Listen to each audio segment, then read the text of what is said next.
ఈరోజు తెలంగాణ ఆయుర్వేద దినోత్సవ సందర్భంగా కోటగిరి మార్కెట్ కమిటీ ఆవరణంలో కోటగిరి మండల పుర ప్రముఖులు,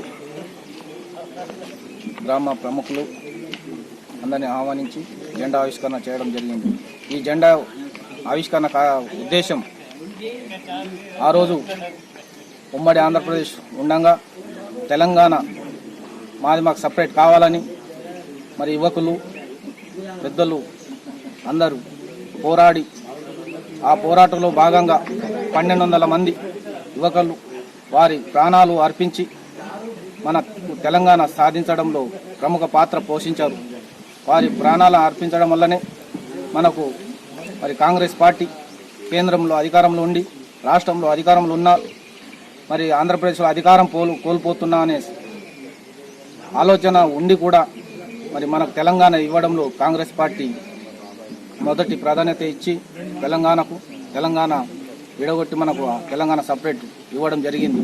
మరి వారు అధికారం ఇచ్చిన తర్వాత ఆంధ్రాలో అధికారం కోల్పోయారు, తెలంగాణలో అధికారం కోల్పోయారు.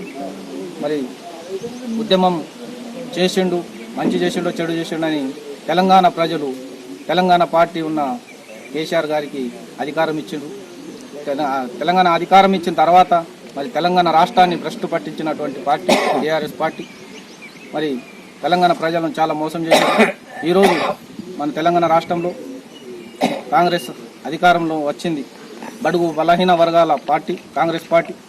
మరి పేద ప్రజలకు ఏదైనా న్యాయం చేయాలంటే అది కాంగ్రెస్ పార్టీతో సాధ్యమవుతుందని చెప్తూ ఈ అవకాశం ఇచ్చిన పెద్దలను ధన్యవాదాలు తెలుపుతూ